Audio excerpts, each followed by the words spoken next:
ప్రభుత్వాన్ని పోలీసుల్ని ఆ విధంగా అంటే ఏమన్నా బాగుంటుందా? తప్పది. పోలీసుల్ని ఆ విధంగా బట్టలిప్పదీసి కొడతాననే మాట వద్దు. జాగ్రత్తగా భాషని నువ్వు జాగ్రత్తగా వాడాలి అని జగన్మోహన్ రెడ్డి గారికి తెలియజేస్తూ ఆయన భ్రమపడుతున్నాడు. రాజశేఖర రెడ్డి కుమారుడు ఆయన గెలవడానికి కారణం వాళ్ళ నాయన మధ్యలో ఒక్కసారి సడన్గా చచ్చిపోతే ఆ సానుభూతితో ఆయన కూడా పాదయాత్ర చేసినందువల్ల ఆయన అడిగిన ఒక్క ఛాన్స్ ఇచ్చేశారు. మరి చంద్రబాబు నాయుడు గెలిచాడు, ఈ 150 సీట్లు పైన వచ్చినాయని చంద్రబాబు మురిసిపోవచ్చు. నేను చెప్తున్నాను, జగన్ను చూసి భయపడి చంద్రబాబుకు ఓట్లు వేశారే కానీ మరి చంద్రబాబు నాయుడిని ప్రేమతో వేసిన ఓట్లు కాదు. ఆయనకు ప్రేమతో వేసిన ఓట్లు కాదు, జగన్ చూసి భయపడి ఓట్లు వేశారు. జగన్మోహన్ రెడ్డి ఆయన తిరిగి ముఖ్యమంత్రిగా వైసీపీ పార్టీ అనేది మళ్ళా తిరిగి వస్తుందన్న మాట నమ్మకమే నాకు లేదు. 0-0 రాలేడు. చూడండి, ఒక అద్భుతం. మరి ఎట్లా జరుగుతుందో తెలియదు. సిబిఐ వాళ్ళు ఆయన పైన 11 కేసులు పెట్టారు. 6 పెట్టలేదు, 60 పెట్టలేదు, 11 కేసులు పెట్టారు. ప్రజా తీర్పు కూడా 11 ఎమ్మెల్యేలనే ఇచ్చారు. సిబిఐ కేసులు 11 ఉంటే 11 ఎమ్మెల్యే సీట్లే ఇచ్చారు. 12 ఇచ్చి ఉండొచ్చు. మరి ఇది విచిత్రం.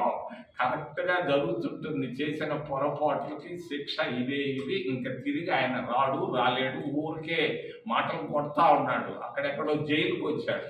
నాయన, నువ్వు ఈ పొద్దున్న దాకా నువ్వు బయట ఉంటావని నాకు నమ్మకం లేదు. నీ పైన ఇప్పటికే 3000 సార్లు నువ్వు బెయిల్ తెచ్చుకో ఉంటావు ఆడకు పోకుండా. ఏంటి నువ్వు ఏ క్షణంలో అయినా జైలుకు పోతావా? ఎందుకు ఊరికే జైలు దగ్గర పోబాకాయ?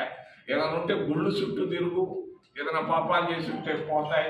జైలు చుట్టూ పోబాకు. ఎందుకు ఆడకపోయి ఏదేదో మాట్లాడుతున్నావు? ఏం మాట్లాడుతున్నావు నీకే ఎవరో రాసిచ్చిన కాగితాన్ని చదివేస్తే వద్దు.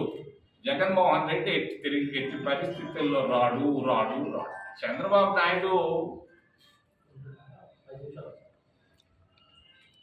కూటమి ప్రభుత్వం కోటీశ్వర్ల ప్రభుత్వం అయిపోయింది.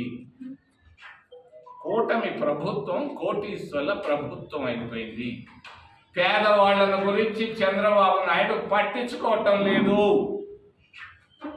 అక్కడ ఉన్నటువంటి కాంట్రాక్టులు, రాజధాని నగరంలో సిఆర్డీలో ఉన్నటువంటి కాంట్రాక్టులు కూడా పెద్ద కోటీశ్వర్లకు ఇచ్చావు. అందరికీ తెలుసు ఎందుకు ఇచ్చావు. నేను దాని గురించి విమర్శించటం లేదు. చిన్న కాంట్రాక్టులు ఉన్నాయి. చిమ్మే కాంట్రాక్టు, తుమ్మే కాంట్రాక్టులు ఉన్నాయి. అయ్యన్నా ఓబీసీలకు ఇవ్వవయ్యా. ఓ మహానుభావా, అది కూడా కోటీశ్వర్లకు ఎందుకు ఇస్తావయ్యా? చిన్న కాంట్రాక్ట్లు చేస్తా. ఎస్సీలు, ఓబీసీలు, ఎస్టీలు పైకి రావాలా ఆర్థికంగా అంటే ఎట్లా? నువ్వు చేసేది ఏంది? నువ్వేమో పెద్ద వాళ్ళకి బిలియనీర్లకు ఇచ్చావు. నేను తిరుగుతా ఉంటే అబ్బాయి ఆయన ఎవరో పెద్దది 30 అంతస్తుల బిల్డింగ్ చూడుతురంటే ఆ కాంట్రాక్ట్ చేస్తున్నట్టు ఒకడు. మరి నువ్వు అక్కడ ఇచ్చావు.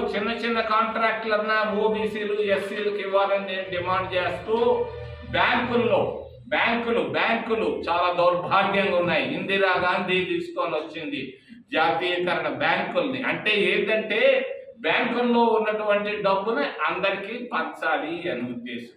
ఈరోజు బ్యాంకుల్లో ఉన్నటువంటి డబ్బు ఎక్కడికి వెళ్తా ఉంది? మార్వాడీలకే వెళ్తా ఉంది. గుజరాత్ రాష్ట్రంలో ఉన్న వాళ్ళకి బ్యాంకుల్లో ఉన్న డబ్బు దాదాపుగా 50-60% వెళ్తా ఉంది. ఇక్కడ ఎస్సీలు, ఎస్టీలు ఉన్నారు.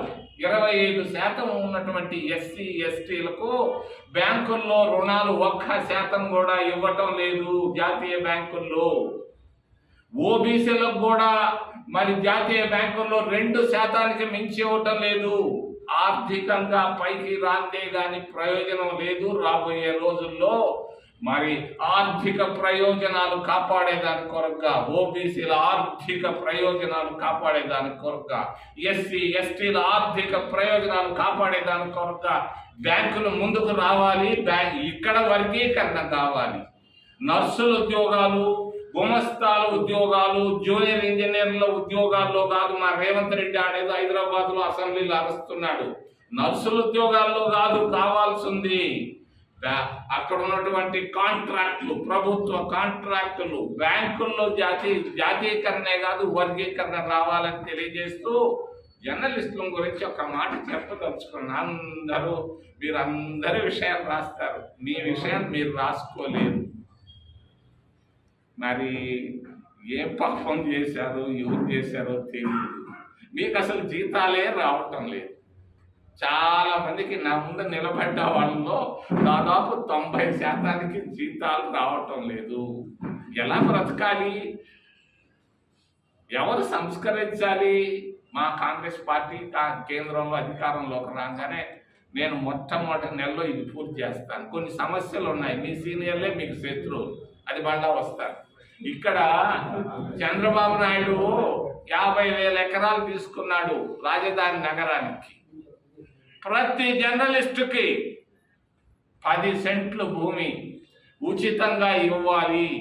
మంగళగిరి కాదు, తాడేపల్లి కాదు, ఈ గుంటూరు జిల్లాలో ఉన్నటువంటి ప్రతి ఒక్కరికి మంచి మంచి ఇళ్ల స్థలాలు ఇవన్నీ తిరుపతిలో ఇచ్చాను. దాదాపు 50 మందికి ఒక్క మాట చెప్పంగానే మంచి భూమిని ఇచ్చారు. బాగా చక్కగా మా జర్నలిస్టులు లక్షాధికారులు, కొంతమంది కోటీశ్వరులు కూడా అయ్యారు. ఆ భూమితో ఇల్లు కట్టారు, కారులో తిరుగుతున్నారు.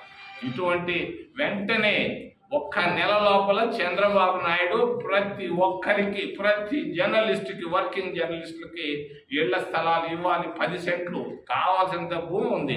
కోటీశ్వర్లకు ఇస్తున్నాడు, అదానీలకు ఇస్తున్నాడు, బిర్లాలు టాటాలకు ఇస్తున్నాడు.